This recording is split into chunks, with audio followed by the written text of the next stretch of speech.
Good morning, everyone, and welcome to St. Luke's Sunday Forum. I am so thrilled to have as our guest and conversation partner someone who actually has some history as a member of St. Luke's, and we'll talk about that. And the reason we have Dr. Arthur Kellermann here is to help us reflect on this horrible series of mass shootings we've had recently, the whole issue of gun violence, how to talk about that. And so before I tell you a little bit about his career and where he is right now, let me just say welcome, Art Kellermann. Thank you so much for being with us. Ed, it's a real pleasure, and to be back in part of the church means the world to both Leela and me. Oh, good. Well, you are back right now. You're in the heart of St. Luke's right this second. And you and I are talking with your being in Richmond, where you are, if I have it correct, you are the CEO of the Virginia Commonwealth University Health System. Sir. And that is after you've had a serious career in medicine, from being trained at the University of Washington, a time at Emory University, very deeply at Emory, and we'll come back to that, but also at the University of Tennessee and the Rand Corporation Institute of Health, where you were the director of the Rand Institute of Health. What a career. So do I need to tweak any of that? Did I get any of that wrong? No, you didn't.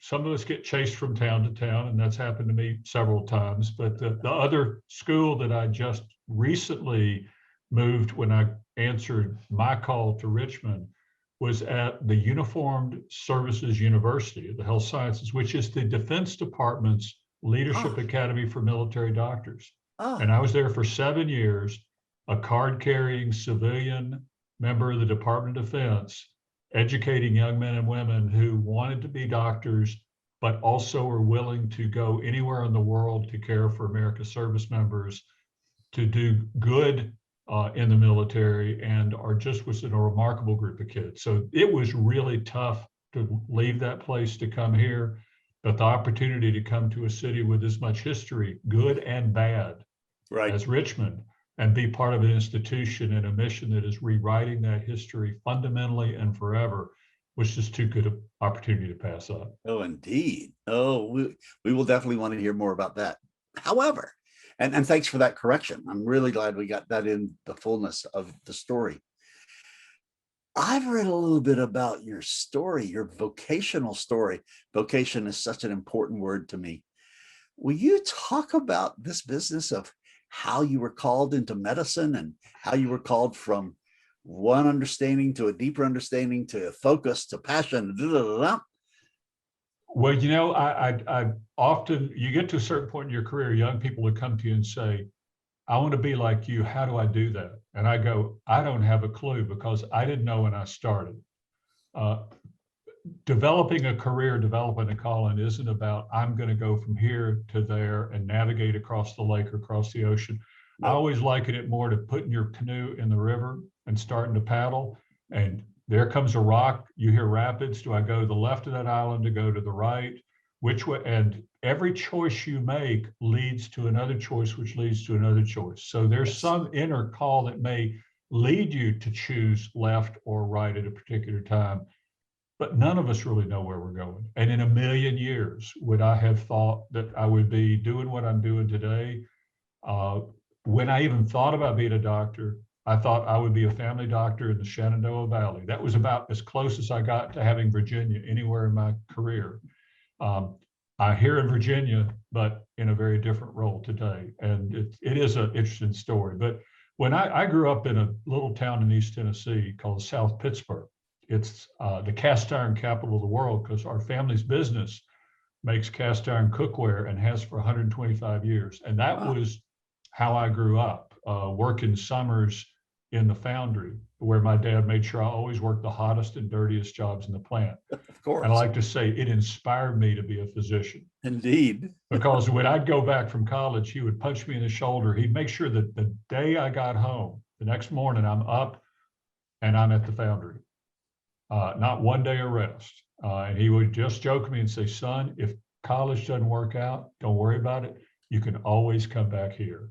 I love your dad. Until the day when he sat down with me and said, actually, seriously, I wonder what are you planning on doing? And I said, well, Dad, I love science and I love people. I think I want to be a doctor. And he kind of goes, well, I was kind of hoping maybe you'd come back to the foundry. And I said, Dad, I'd rather have hot bamboo shoots under my fingernails, the way only a son can talk to their dad. Right. And then he sighed and said, I always knew you were going to be my smart son. But I'll tell you, honestly, it was my other father that gave me the call. And the guy's name is Hiram Moore. Hiram was the town's only Black doctor. And folks will remember from St. Luke's, I grew up, I'm not that young. Anne's laughing right now, but and I grew up in the last days of Jim Crow. I remember blacks in the balcony, whites downstairs, drinking fountains that were labeled. I mean, it was, I was real young, but then it was just kind of normative. And Second Avenue or Second Street in South Pittsburgh, to one side of Second Street was 99.9% Black, and on the other side of Second Street was 99.9% white. It was just literally like a dividing line in the town. And Hiram was the town's only Black doctor. There was a small community hospital, which is where I ended up working for a couple of summers later. But at the time, but unusually, he was one of my father's best friends. And they were very close, one of my father's two best friends. And Hiram was just a god in the African-American community, and he was very respected in the white community too, but he practiced alone. And I surmised later it was because the white doctors just couldn't have him in their hospital, in their clinic. But I got interested in science and I was interested in people, but when I got to college, it was like hitting a brick wall. I was not ready for college work. I certainly wasn't ready for the level of college work in a good liberal arts school. And I was struggling. Here I was thinking I was going to be a pre-med. And my first year in college, at the end of my second semester, I had 3 hard C's in inorganic chemistry lab as well, a GPA of 2.7. And back then, much less now, that was never going to get you into medical school. And I went home one night and said to Dad, I don't know. And he goes, well, you've never really sat and had a conversation with Hiram. Why don't you go up to his house tonight and talk to him? And I did. And I sat down and I just broke down. I started crying. And I said, I'm stupid. I don't even know if I should be in college. What's the craziness about being a doctor? And Hiram said in this very classic Southern Black dialect, which is the way he spoke, and I think on purpose to disarm people. Although he grew up, his roots were even more basic than mine, but Hiram never forgot his raising. And he goes, I can't tell you why you want to be a doctor, but I can tell you why I chose to be a doctor. 3 hours later, I knew I had the call, and I walked out 5 feet off the ground and just said, this is what I'm supposed to do. Wow. And you know what? I didn't make another B. Yep. Until my senior year. But it was something. And it was just, he didn't try to talk me into anything. He just said why he was, what he did. Right. He was there to take care of poor people. He was there to take care of everybody. He wasn't there to he said, I take care of haters. I take care of the lonely. I take care of rich folks. He told me one time how he was on the streets of South Pittsburgh with his wife, Stella, on a Sunday morning, just left church, walking up the street in their Sunday best, and a couple with a baby carriage were going in the other direction, young white man and his wife. And he said, I stopped, I tipped my hat, and I said, good morning, Mr. and Miss Smith. He said, they looked straight through us and just kept rolling the baby carriage. Mm. He said, now, Arthur, normally that wouldn't bother me. Because I mean, that's just, I'm black, they're white, and that's the way folks were back then. He says, but the hell of that was, I had delivered that woman's baby 10 days earlier at 2:00 in the morning because no other doctor would get out of bed. Oh, Art. But we were in public and they would not acknowledge my existence. I read later in an obituary about him in All Places to Seattle Times. He ended up delivering 3 more kids for that family because she ultimately said, I will have no other doctor take care of me when I'm giving birth than Dr. Moore. Amazing. That's the power of love and dignity Yes. and caring. Oh, Well, so, you know, if I owe it to one person besides mom and dad, and Lord knows they were formative, it was Dr. Moore. And it took a Dr. Moore because to put things in a little bit of humor and perspective, right before I had met with him, I had met with my inorganic chemistry professor, who I told him this story when I got to be a senior and was at that point Phi Beta Kappa. But he said, and I said, you know, I went to him after I got my 71 on my final exam for my second semester of chemistry, having never studied harder in my life. And he says, how do you think you did? And I said, I think I did pretty good. I think I got a B this time. I really do. I really do. And he goes, and he hands me the paper, says 71, C on it. And I just was defeated. I was crushed. And I said, he says, you're smarter than this. I know you know this stuff. What to do? And I said, I've lost my confidence. I always knew I could do it in high school. I never had a question about it. At this point, I get into a test and I just panic. My brain goes blank. I can't think. He goes, well, let's go through the test together. And I said, no. I'll tell you where I made my mistakes. And I literally, with him in front of me, went through the whole exam and showed him how I needed to do it right. And it wasn't because he had written the answers. He had just said wrong, wrong, wrong. And he looks at me and goes, you know, you can do this. And he goes, now, Arthur, he says, let me tell you. He says, I've been teaching for nearly 40 years, and I have literally dealt with 2,000-3,000 undergraduates. And I have to tell you, Arthur, in all of those years, with all of those students, you, son, are the second smartest C student I've ever had. And I looked at him and I said, well, thank you, I guess. He goes, oh, no. The first one was really, really smart. I walked out and I thought, it's hopeless. But Hiram, you know, sort of said, no, you know, you'll do it. You can if you choose to. If it's the right thing for you, you will figure it out. He said, but don't study to make a good grade on the test. He said, study to learn what you need to know to take care of people. What a difference. It made, for me, all the difference. I was never one of those kids in college later who said, is it going to be on the test? Well, I just said, I just stopped worrying about memorizing everything. I just started learning the stuff that I thought would be important and taking care of people. And that carried me through medical school. And that's the way I've taught my whole career. So I owe an enormous amount to Hiram. And I apologize for getting a little, the thing about it is I warned Ed before we started this, said, I'm going to get emotional because the man means the world to me. And you know what? He practiced into his 90s. Wow.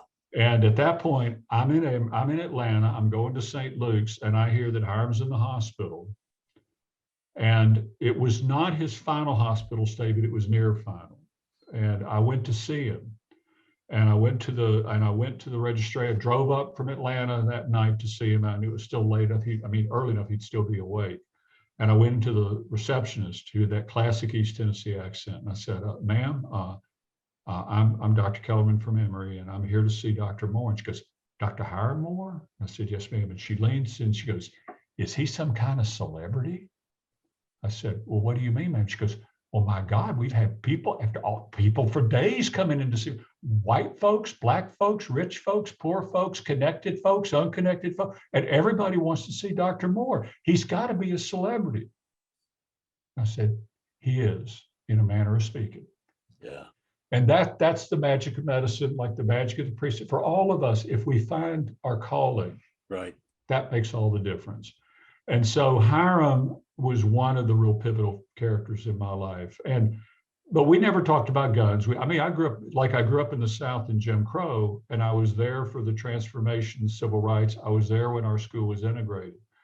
Hiram reminded me the student council president, I integrated the cheerleaders. At the time, it just seemed like the right thing to do. I wasn't thinking I was being an early activist. But then, the other figure who I never met, but, given that we're going to talk about one of our current epidemics, right, was Marvin Gaye. Yeah. And Tell Marvin, us that story. yeah. Before we go to Marvin Gaye, yeah. I do want to hear that story, but I just want to acknowledge that with Dr. Hiram Moore, we're on holy ground. Yes. That is sacred storytelling. I've got my shoes off. We're on holy ground. So thank you very much. I would have done what we all have to remember. And I tell this because I've been educating not just students and residents, but faculty. I'll say every person you meet, every student who comes to you, always find time, always listen. Those 3 hours that Hiram gave me that night completely changed my career. I would have been nobody and nothing. Everybody I've ever touched, every trainee I've ever tried to inspire is because of the 3 hours he gave me. I once met one of the most famous figures in public health, Bill Foege, who got me interested in public health and prevention. He was director of the CDC at the time. This was a man who had helped conquer smallpox. I'm a dumb medical student from Emory volunteering at the CDC for the summer. And I go up to maybe get his name on a piece of paper, and he gave me an hour of his time, and he changed my career. Mm-hmm. So we all have that gift, but we'll never know which young person we change. But if you give that gift over and over again, the old phrase, pay it forward, really matters. I've been paying it forward to repay those two guys for my entire career because they both gave me time. I will always have time. I don't care whether it's a junior high student, high school student. And frankly, awards and publications and all that, when I think of the young people or even the mid-career or senior people who I wrote a letter for or counseled or helped open a door, everybody they touch, I will have helped. I'll never meet them, but I'll know that that person was able to do something because in some very small way, I gave them a break like Hiram gave me a break. To be sure. Well, because of limited time, we do need to go to the Marvin Gaye story because that's so formative as well. Well, this was an incidental meeting in a student center. I'm sitting there literally having lunch in Seattle now. Fast forward, I've done my residency. I'm in a research fellowship and I'm learning about public health because that guy in Atlanta, Foege, had kind of talked to me and I didn't realize until I'm literally in class and going, it was that guy's conversation 7 years ago that I'm here. But I'm figuring out, I've got this very painful, tedious study I'm doing for my master's thesis. And I hear on the radio that Marvin Gaye was shot and killed by his father in a domestic dispute. And I'm talking to a classmate and I said, this is nuts. I mean, all these people, everybody has guns in their home. They say they have them for protection. I've been working in emergency departments now for 5 years. I've seen lots of gunshot victims. I have not seen one bad guy shot by a homeowner yet, but I've seen wives killed by their husbands. I've seen people commit suicide. I've seen kids shot accidentally. I've seen all these tragedies involving guns, but I haven't seen one bad guy shot by a homeowner. Surely somebody has looked and just objectively tried to analyze whether on the balance, you're more or less safe if you keep a loaded gun in your house. Well, I'm on a research fellowship. I poke around the literature, and there was almost nothing there. And having grown up in a gun-owning household, having been taught to shoot maybe 10 or 11 years old by my dad, having had that Southerner's appreciation and respect for the power and the responsibility of owning lethal weapons, to me, it was just interesting. But Marvin got me started. And then when we did the data, it blew my socks off. And it led to my first major publication in my career, remains my most impactful.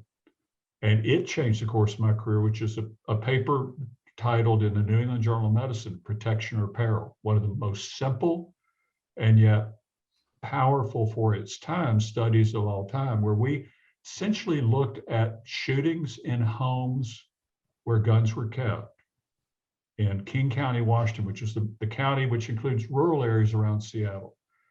And what we found out was that for every time a gun in the home was used to kill an intruder in self-defense, or even to protect someone from another person, there were 43 suicides, homicides, or accidental fatalities. And no fancy statistics, we just counted the bodies, and we talked to the detectives, and we went through the case records. And all I said at the time was, this suggests that the concept that keeping a gun in the home for protection should be questioned. I thought, wow, and I was too young and too naive to realize I was tugging on Superman's cape with the NRA, but I kept tugging more or less for the next 25 years, largely around the guns in the home issue. Later, I got very involved in gun violence prevention, first a little bit in Memphis, but especially in Atlanta. But it was from a public health perspective. It was not ideological. I still own guns, but not in the house anymore. Right. And but it was an intellectual question. But I did, needless to say, encountered a lot of political pushback along the way, which made it interesting. But and I'd like to say, Ed, after 25 years and a lot of publications and a lot of rigorous science and a lot of federally funded research, that it made a difference. But in many respects, frankly, we are farther behind as a nation today than at the time. Although I do believe there are some fairly obvious reasons why that's happened. Well, we're going to get there. Before we go there, Art, let's just repeat what you learned in terms of the protection versus peril. Yeah. That is simply very important. And then once you state that again, I want to go and talk about a process issue. Yes. And then return to the issue. Okay.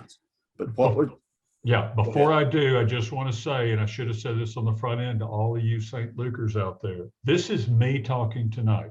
Yes. Or this morning, as the case may be. Right. When this airs. I am not speaking on behalf of my university. I'm not speaking on behalf of the health system. And because this is still in American politics today, it's considered year in and year out, gun control or gun injury prevention or gun safety are the second most politically loaded issue next to abortion. And, or in the last few years, perhaps partisan affiliation, I'd hate to say. But, we seem to be in a culture today where every American tees off on another one. So this is me as a fellow former communicant and an Episcopalian speaking from my brain and my heart. My heart led me to the question, but my brain was what drove what I did.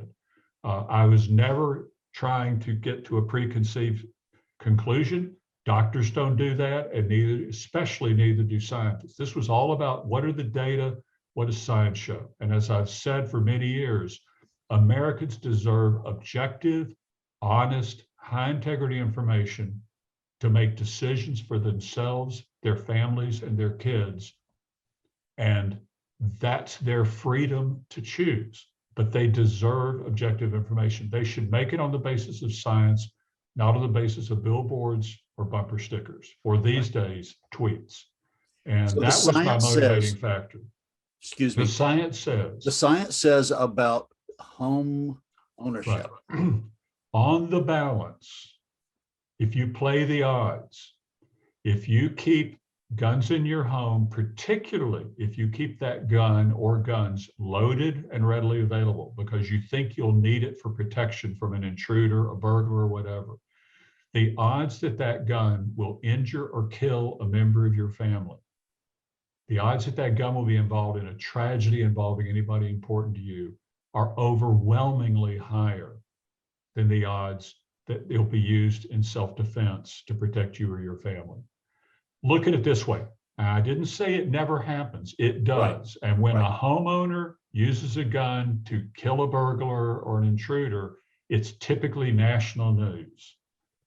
But imagine for a moment, if you were taking the Georgia lottery, and clearly people win the Georgia lottery, but if the Georgia lottery every year pulled out a name and somebody was the big winner, and they pulled out the names of 3 to 5 people for execution at random, because you enter the lottery. Right. Would you buy a ticket to that lottery? I wouldn't. Yeah, but I might win 10, 20, $50 million. Yeah. But do I want to risk my life and know that my odds of being executed outweigh my odds of winning the lottery? Yeah. Very few people would play that gamble. And Right. yet when people do this, you never keep a rattlesnake in your living room. Right. But it would be a great deterrent for a burglar, because you realize it could threaten your family or your child. And so if you keep guns in your home because you hunt, you collect, you're a sportsman, more power to you. But do what any good, careful, responsible gun owner does. Lock it up. Make sure that only you know the combination, or that you have something, and do not assume that your 6-year-old or your 8-year-old or your 12-year-old doesn't know where the key is, and treat it with the responsibility that warrants it. Any good homeowner, any good gun owner respects that.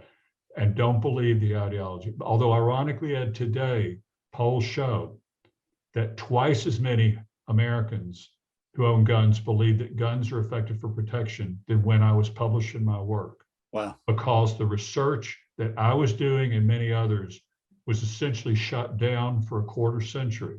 Right. Due to political activism.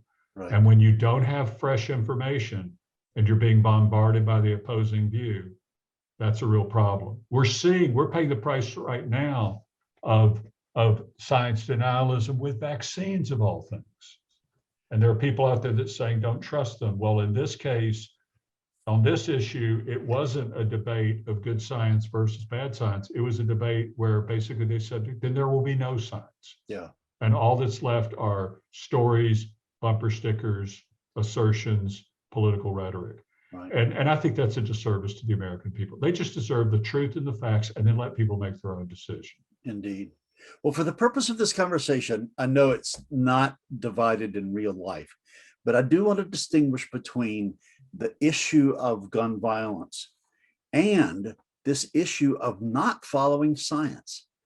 Can you one's a content, one's a process, right. Although they both get involved in this ideological posturing that is going on in this country. So let's talk about not following the science of stuff in American culture right now. Can you speak to that? And then we're going to come back to guns, obviously. Okay.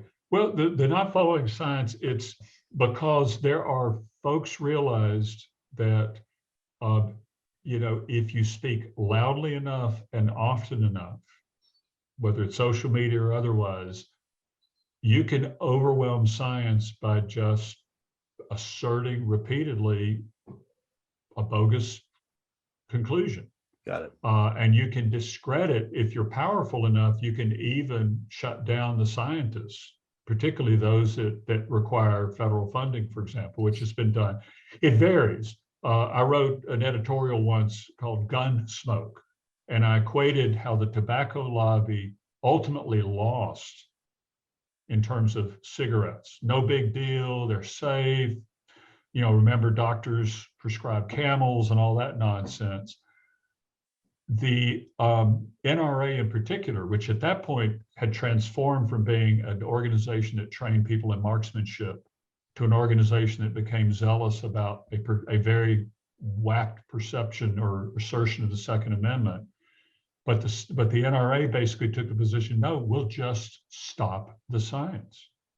And they did that largely by targeting the CDC, which was the only major federal agency funding science work in 1996. And my work and others was singled out as examples of this. And basically, it was not, let's look at the methods, let's look how well it was analyzed. Their assumption was, if you don't agree with my position, then you were biased, you were lying, you were making it up. And they just kept repeating that assertion.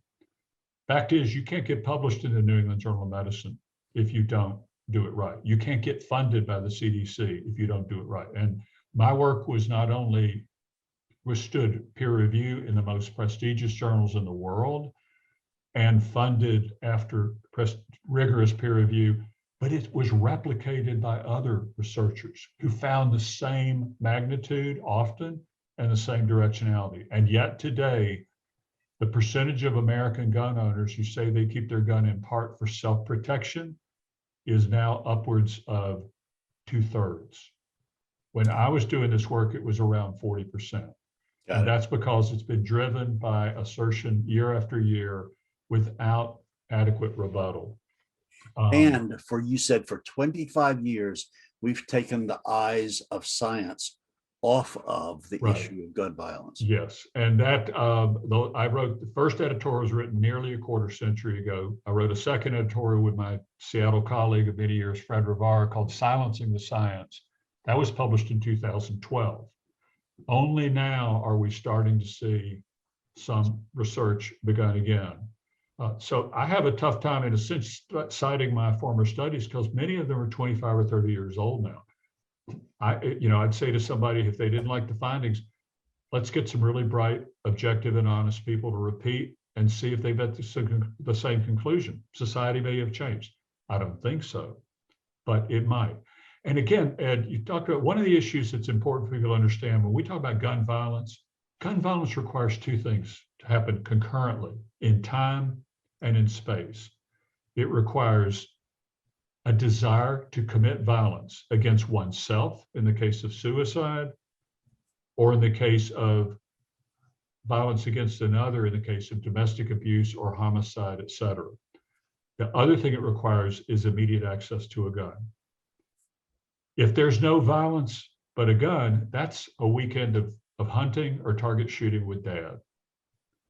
On the other hand, violence without a gun is a busted lip, maybe a black eye, maybe a stab wound. It's gun violence that's the problem.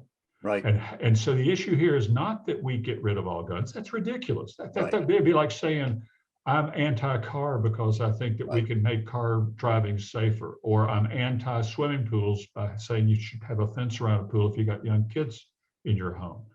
No, it's about being safe. Yeah. And so if we're safe, guns and people can exist because we're keeping the gun and the violence as far apart as often as possible. We'll never prevent them all, but we can prevent an enormous number of them. And that's the key. It's not ideology, it's not politics, it's both common sense, but it's applying what we know and doing what works. Right. We could do that at the community level in terms of dealing with homicide and gun crime. We can do it in the case of depressed individuals and saying, hey, Bob, hey, George, let me keep your guns for a couple of weeks. You're really struggling right now. Right. I'll keep them safe. You'll get them back. All of these things that can make a difference. Well, I want to get to solutions in just a second, but before we go there, I'd like you to please opine and elucidate on comparing what happened with smoking, seat belts, and gun ownership. It seems that we really followed the science and took care of the former two. Yes. What happened with gun violence compared to those? Then and now, it has almost a religious significance. And I do remember once reading a book by a very well-known investigative journalist who was at an NRA convention, and he was in the elevator with a couple talking to the husband, and he said, people would understand us better if they viewed us as one of the world's great religions. It is a faith. Ultimately, the two core concepts that motivate the gun lobby, and I distinguish the gun lobby from gun owners, right? Because there are many gun owners, right, that are incredibly reasonable. And if we got time, I'll tell you a real quick story about Colorado Springs. But the difference here is that there are two core beliefs. One is that I have to be able to get a gun in a hurry to protect my family.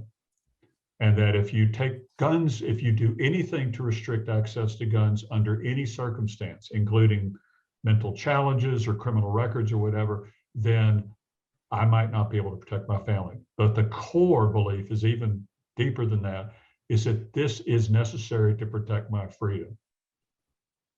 To which I turn that on its head and say, in this country, given a history of 240 years of democracy, basically what you're saying is someday you might need to shoot an American police officer or an American soldier, because those are the only two groups with the power to take your freedom away. And I don't think that's the way Americans typically think. But the first one, the I need a gun for protection, was and is something that is testable and can validate. And the reality is, in multiple studies, number of them done in Atlanta, others done in Memphis, at least the ones I did, and others have done, have shown that by and large, particularly if you have a gun and it's available and accessible, you're more likely to have a mishap, a tragedy in your family, whether it's a curious child, a depressed teenager, or an angry spouse. Women are more likely to, twice as likely to be murdered by their husband or their boyfriend than to be murdered by a stranger or an intruder. Mm-hmm. When women kill, the victim is 5 times more likely to be her spouse, her boyfriend, or somebody close to her, often but not always in self-protection. Yeah. Domestic violence and guns in the home, very volatile mix. One time I was talking with Archbishop Desmond Tutu, and he said that his dad had told him, Desmond, you will not, no, he said, stop raising your voice and instead improve your argument. So Art, is that a possibility with guns? Can we stop raising our voices and improve our argument? I believe it is. And I'll just briefly describe both a very quick story, but also with a sad ending.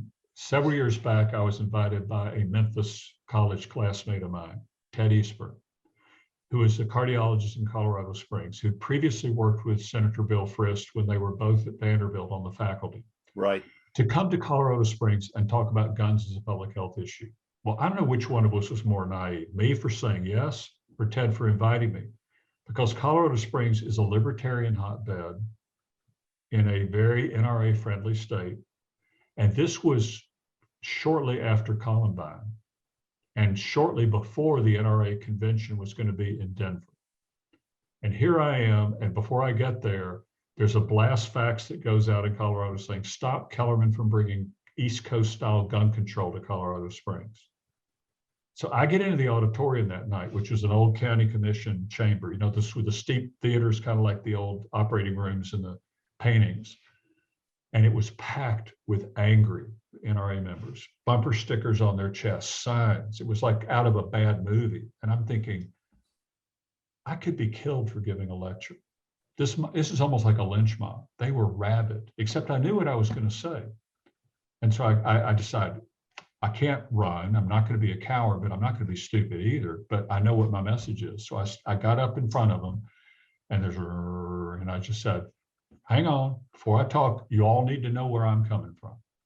First of all, I'm a child of South Pittsburgh, Tennessee, born and raised in a gun-owning family. My daddy taught me to shoot when I was 10 years old. He also taught me that owning and keeping a gun is a tremendous responsibility you can never take lightly. Well, there wasn't one person in that room who was going to argue with that. And it was all true. Second, I'm an ER doc. I take care of victims of gunshot injury. I know what happens when a gun is misused or it gets into the wrong hands. And third, I'm a public health guy, and I believe we can prevent many of those injuries by making smart choices as free Americans capable of thought, capable of making our own decisions if we're given honest and objective information. And that's why I'm here tonight. And finally, I want to tell you all something. I said, when I came back from Seattle to Memphis, Tennessee, and I was back in the South, I knew I was there when I drove up behind a car with a bumper sticker and it said, we don't give a damn how you did it up north. And friends, I'm sure you don't give a damn how we do it back east. And the moment I said that, they roared because they all had read that fax. And I said, so I'm not here tonight to tell you how to live your lives. I'm not here to tell you what laws to pass or not to pass. I'm just here to share information because every one of you loves your kids, loves this community, and wants it to be a safe and a good place to live. Are we on the same ground tonight? Are we okay with that? And then I proceeded to talk. At the end of the night, I didn't get a standing ovation. I wasn't that good. But about 40 of these guys lined up and shook my hand and said, you know what, Doc, we were lied to about you. You're all right. I agree with 95% of what you said. That other 5%, I said, in America, that's a clean win for both of us. Yes, I do believe this discussion could happen, and it ought to happen. Tragically, so much of America today, none of these discussions are happening anymore. Everybody's talking past each other. It's too easy to blast out on Twitter or make a soundbite on talk radio. And there's this hate industry that we've all got to take a few steps back and just realize our humanity, our citizenship, our caring, our common values unite us far more than our differences. And no, I am not running for office. Yeah. So when we look at gun violence from a public health perspective, what are the core things that need to happen? What needs to change? What do we need to advocate for? What's the nub of the whole thing? I'd say the nub of the whole thing is we have to prevent shootings rather than react to them, in both medicine and in justice.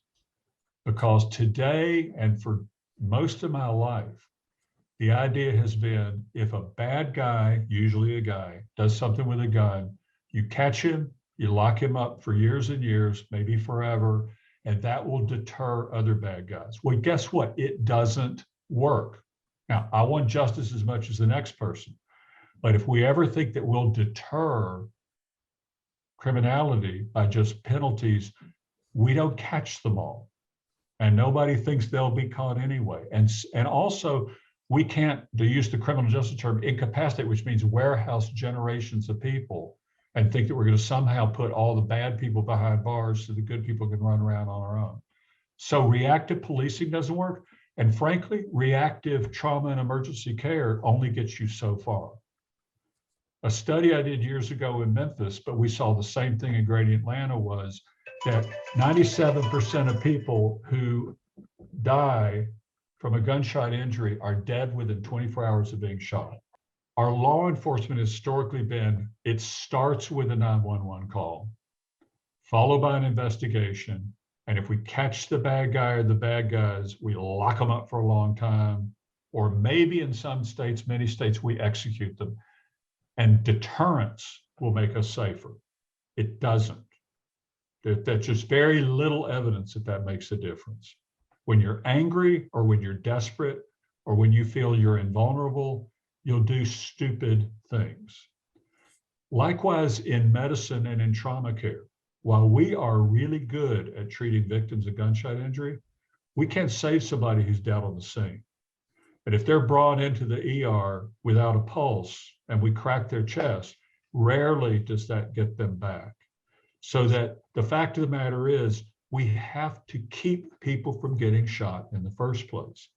And where law enforcement has in the past, as we did in Memphis and we did in Atlanta, particularly in Atlanta during the time that I was working with local, state, and federal law enforcement and prosecutors and the community, and said, we're going to try to prevent as many shootings as we can and prevent as much violence as we can. During that decade, we cut the homicide rate in Atlanta 55%, and the aggravated assault rate, meaning people shot at Grady and in other trauma centers, by over 50%. And we didn't pass one gun control statute. In fact, Georgia was moving in the other direction during most of that time. But we did take a much more preventive approach. So which practical, smart, which means things like not only working with young people to help discourage them from embracing violence and gang activity and other things. And the social parts of this are incredibly important. But we also took a very practical approach to doing the best we could to prevent illegal supply of guns to bad actors and to juveniles. We tried to do a number of strategies that increased the risk of getting in trouble if you carried a gun, because there was a perception, and is many times, criminals are like gun owners. I'm safer if I pack heat. There's an old saying, up beats a draw, and another one is better to be tried by 9 than carried by 6, which basically means better to have a jury trial than to be, dead. Right. And so, but if, on the other hand, if you increase the risk of getting caught and the consequences, then maybe you're less likely to be having that weapon and you're less likely to grab it in a moment of fear or anger or opportunity. So we use these strategies in Atlanta in target enforcement, and it did make a measurable difference. Now, I will say quickly, Ed, those strategies worked and work when you have confidence between the community and law enforcement, when you have faith and transparency, and when you have clear and ongoing oversight of law enforcement. And where law enforcement blew it, my opinion, not running for office and not speaking for anybody else, was when that morphed gradually but progressively into stop and frisk, racial profiling, I'm in power, you're not. And the very communities that these concepts were developed to protect became victim. So today, if I came in and said, let's try proactive policing aimed at dealing with weapons, I wouldn't blame a community for saying, not in our neighborhood. Are you kidding? We've been living under this for 20 years. So I think it's going to take some unique communities and a lot of confidence building before that strategy can be employed the same way. But things like illegal supply, knowing that there are certain gun stores that are disproportionately and vastly pumping guns to bad guys. Getting homeowners to just lock up their guns. I interviewed juvenile offenders in Atlanta, and I remember one kid from Kennesaw who said, I can have a gun in 10 minutes, anytime I want. And I said, oh, big guy, where would you do that? He goes, I get out of my dad's gun cabinet. He had I know where the key is. And I'd have it back before he ever knew it was gone. A police security officer once told me for a school system, he says, I go to the parents and I tell them, 3/4 of the guns in our school system come from your homes. You take care of your 3/4, we'll take care of the other quarter. So we all have a role to play in this. So Art, you're making me think of things I've not thought about before. I'm assuming, I'm going to assume something, ask you to, well, I'm assuming something, but then I want to get to the insight. Yeah. I'm assuming that you're not talking about saying that policy doesn't matter. We do have to work on policy. Yes. What you're introducing here is that you can get so focused on policy that you don't work on changing your community. Yes. In terms of what's going on with young people, what's going on with the relationship between law enforcement officers and the community, and watching where bad actors are getting easy access to guns. And where the bad stuff is happening, when the bad stuff is happening, because it's very often very localized. I mean, all of these are strategies. It's in medicine, who's the high-risk patient?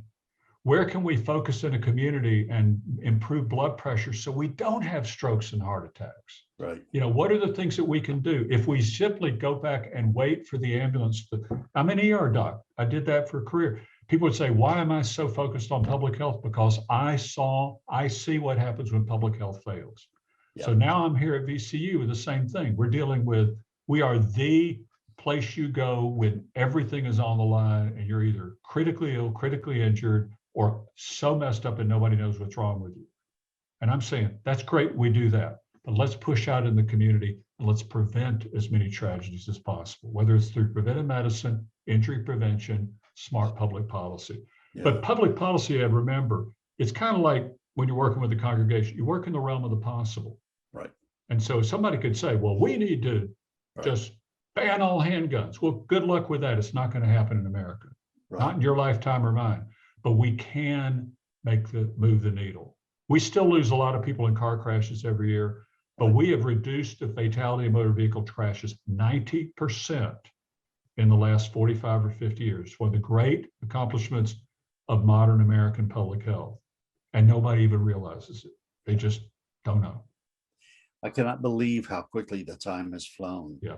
So now, we've actually been talking about one of my favorite questions, and that is, where are we now? You've really been helping me with that. But here's the question. Art, where do we go from here? I'd like to say I'm optimistic. I'm not quite sure that the pendulum is ready to swing just yet. I am encouraged that we have got more pragmatism at the federal level, but our Congress is still bitterly divided, and way too many communities and states are bitterly divided. As Americans, we have to learn to talk to each other again. And I know that sounds really pat.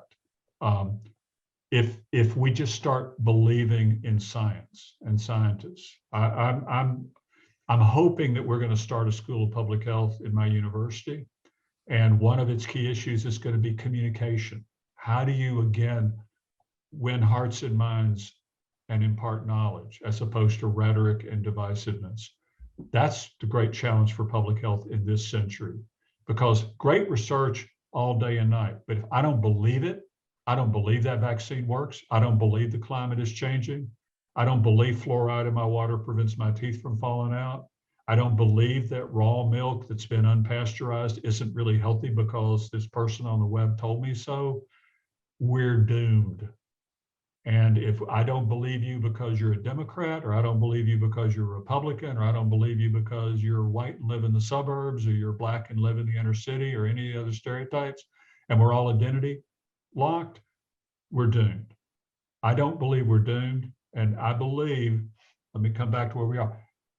The community of faith, the Episcopal Church, the St. Luke's of the world have a role to play individually and collectively to do that. All of us being called in our own way to do what we do. The church that you have the privilege of leading on an interim basis is a treasure, not just for the city of Atlanta, but for our country. And I was grateful, and Leo were grateful to be a part of it for the time that we were there. And we miss all of you now. And when we're back in Atlanta, one of these Sunday mornings, it's going to be fun when we get this pandemic behind us by doing the right thing, individually and collectively. Then it'd be a whole lot of fun to come strolling in one day and give folks a hug again. But I do appreciate it. Means a lot to me. I think we were kind of all over the map tonight, but I'll blame all that on you. That's right. And I hope that my colleagues at St. Luke's and those who have come along since we departed got something out of this. But again, follow your heart. You follow your heart, you're not working, you're just serving. And that's been my privilege my entire career. What I'm hearing from you, Art, is follow your heart in community. Yes. We really do need communities of heart who are going to work together across these crazy polarized dividing lines, and to say, we can do preventive work here. Yes. You've really helped me on this thing. Thank you very much. You're welcome. It's been a great pleasure to talk with you. Thank you. It really has. And we can't wait for you to get back so we can hug your neck. Thank you. Peace be with you, and peace be all of you, St. Luke's, and take care. We love you. Thanks, my friend. Thank you. Thank you. Thank you. Thank you. Thank you all for being with us this morning. Oh, what a conversation. We will continue this Sunday to Sunday to Sunday. See you next week.